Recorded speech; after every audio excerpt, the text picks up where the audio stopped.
So, Sarah, what do you think? It's 11. Shall we start? Yeah, I think that's a perfect time to begin. Yeah, since we only take 30 minutes, so let's spend them wisely. So, good evening, good morning, everybody. Nice to see you all again. And as you might have noticed, if you have any Dutch friends on Facebook, you've probably seen all the pictures of people ice skating. Yes. And it's freezing here now. It's been freezing for a couple of days. And when it's freezing, something very particular happens with Dutch people, because everybody gets excited about skating. And we've been in quite a severe lockdown for 7-8 weeks now. And teenagers haven't been able to see their peers. They haven't been able to go to school. All shops are closed. Of course, all restaurants and hotels are closed. Hairdressers are closed. And now we have ice. And ice is something in the DNA of the Dutch people. And everybody gets outside, grabs their skates. We haven't been able to skate for 10 years. And my house is next to some water. So we go in the backyard and then we're on the ice. And we are like this center point from the friends of my children. So all kids come in our house, go through our garden and to the ice. And everybody gets outside and something very different happens in our inner state of being. And it's, in a way, it's like a remembering of what it can be like, a remembering of this is who we in essence are. So there were parties on the ice. I'm so jealous. I'm so jealous. Oh, you should be. You really missed out because the teenagers. I see all these images and the videos, and I so miss it. I used to live also in the canal in front of our house when my kids were small, and there were parties, and the whole school was on it. And it's amazing. And it makes suddenly the Dutch people are happy again on Facebook. You know, suddenly that's it. Yeah, and what you see on Facebook, all pictures, they are real. And we were drinking beers with our neighbors yesterday on the ice. And then somebody brought some chicken soup and somebody else brought some glue wine. And before we knew it, we also had a little party. And our kids as well, they went outside skating and they came back with their cheeks red and all. But those are just the outside things. I think the most important thing happened in the inside. It was like a sort of remembering this is who we are and this is how we want to live with each other.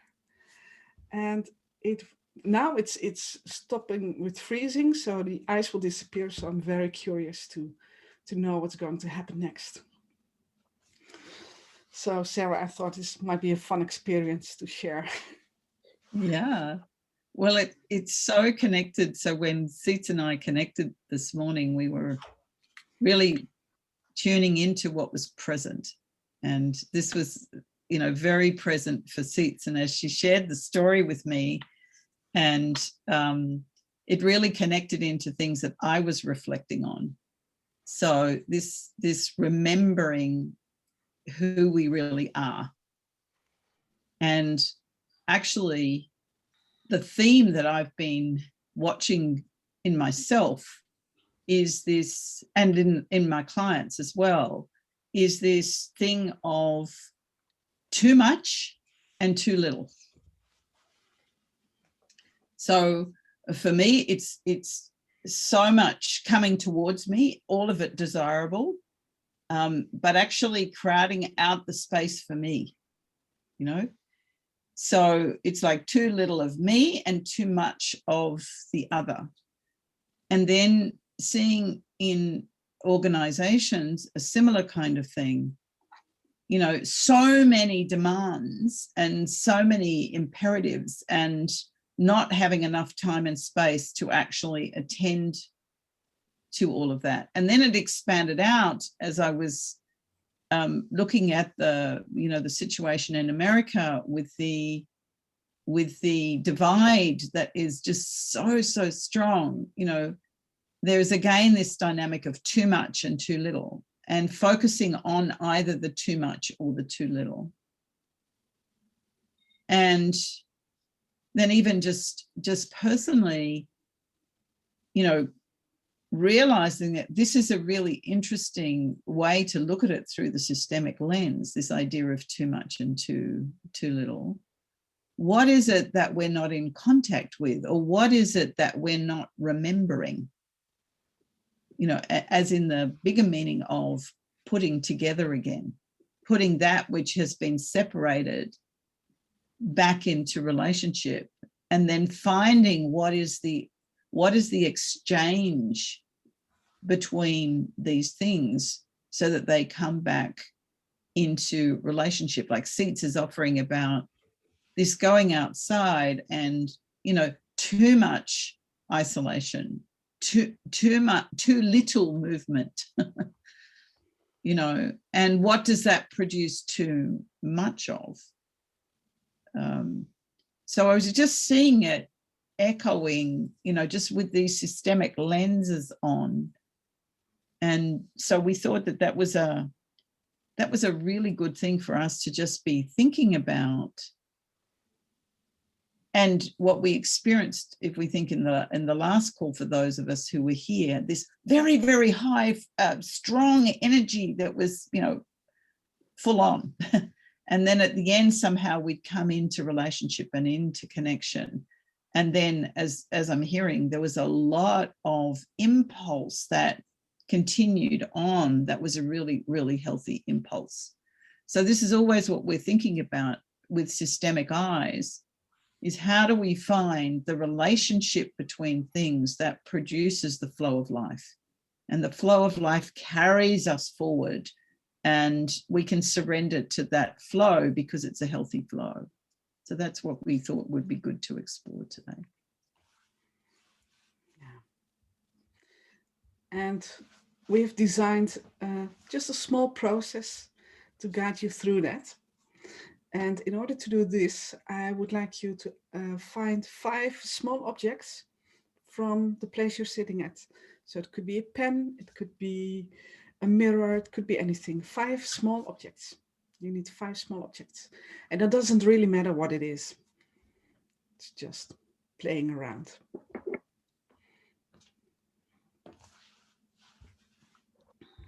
Hi, Owen.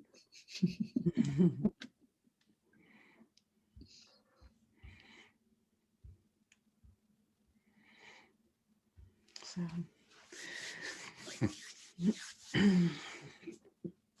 and as you know, the best way to do a thing like this is to first organize the quality of your presence. So you might want to take a deep breath. Remember how you're sitting on your chair.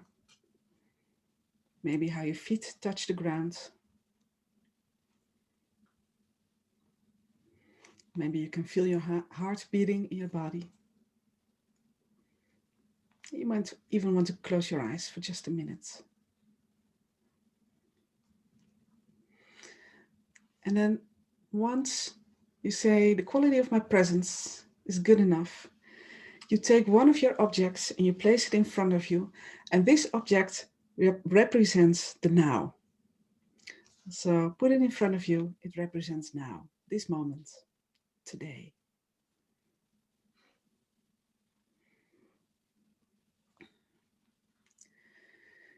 And today has emerged from the past. So there was something before today. And today is just a point, but once you add the past, so you get to choose one of the 4 other objects, choose one, and put it next to today, and now we have a line. We have a line because there's 2 points connected. So today in the Netherlands, we are in lockdown. And in the past, we have been in lockdown. But there was a time before that, a time before the past. So take another object, put it in the line, and put it before the past. Before the past. And you choose how far the distance is, or how close by it is. And you choose what it means to you. And you choose which memories might be revealed, might be remembered again by connecting with before the past.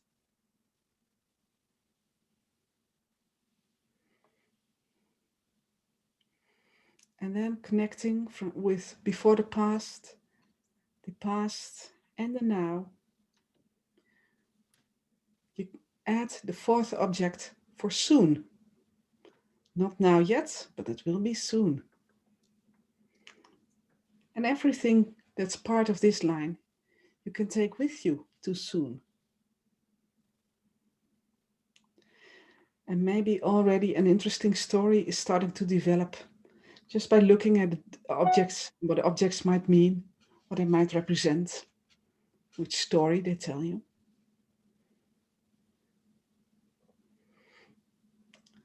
And then even after soon, there's something else. We don't know yet what it is. We don't know yet what it might become. But beyond soon, and you can put a fifth object for beyond soon. Beyond soon is also part of this line. And this is a line in which you can move, even without knowing.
So the next step will be to take what you have harvested from this, and we'll break into breakout rooms so that you can have a conversation.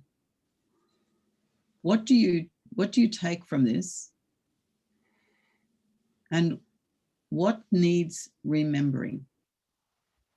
And what difference would the remembering make? So, welcome back.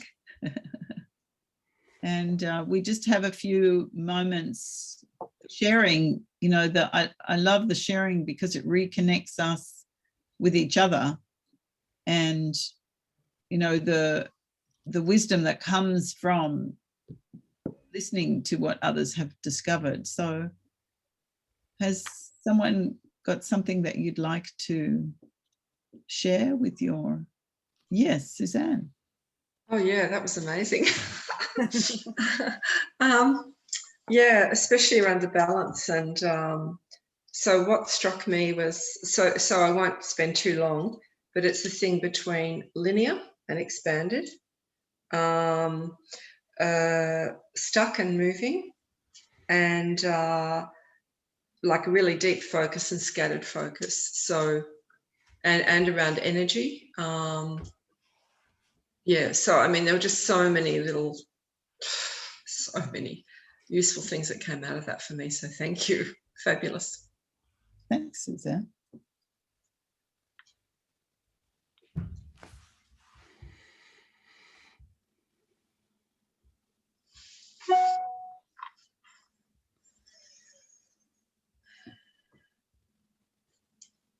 I'll go. For me, it was really notable that my line was not a straight line, but had a pivot point. That was really impactful for me to see that, you know, there is an opportunity to pivot, which, you know, the word that everyone's using, but I don't tend to use that word as much, but it feels really true for this. And also the weight of the objects and kind of the volume of how big the past was, and how kind of open and smaller the objects were in the future. Really notable for me. Cool. Lovely. Thanks, Alison. Yeah, I'll just build on that quickly. It was actually when Suzanne mentioned about linear, it opened up some new thinking for me about linear, and about a writer I read recently who was talking about how linear and then non-linear, trying to describe something as non-linear as insufficient, and that life is inherently non-linear. And I'm just not grappling, but I'm just playing with that idea now about how, you know, when people mention they put them in, I just put them in a straight line, and now I'm just thinking about how do you represent non-linear when non-linear doesn't even do it. That's all. I'm sitting with that now. Such a playful work. Yeah. I was struck by my symbol for the now was this sculpture, which is a finger over the mouth going shh.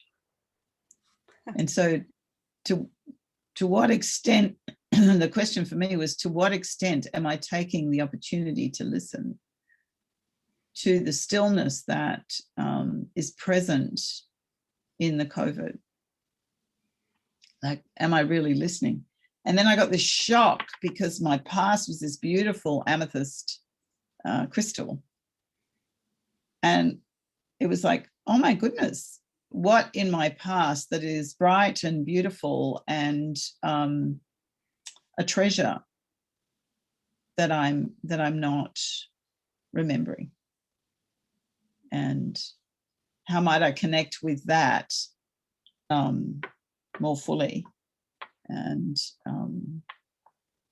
then my soon was this laughing Buddha, and I got very, very excited that it was this laughing Buddha, and that all connected for me, you know, really strongly, those three pieces. There's more to say, but time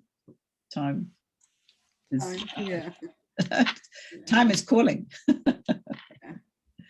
And just before we close up, this is such a simple exercise, and you can do it in all kinds of variations. So if you do any online team coaching or individual coaching, you can just have your clients work with this. And now it's a line with 5 points, and it's a timeline, but you can do anything with it, and you can dive deeper into the symbolic meaning of the random chosen objects. And well, I don't have to explain it to you, but this is a very easy approach, which gives you new information anytime you work with it.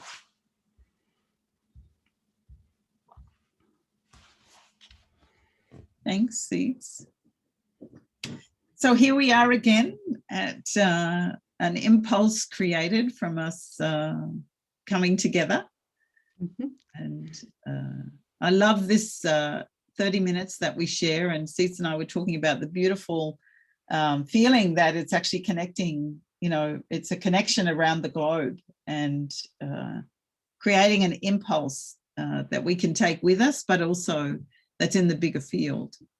And so I look forward to connecting again on the 1st of March, which is 2 weeks away, and exploring the next systemic impulse that we might create together, and look forward to hearing the ripples that that you're creating with the systemic forces at play. Thank you. Thank you. Thank you. Thank you all. Thanks.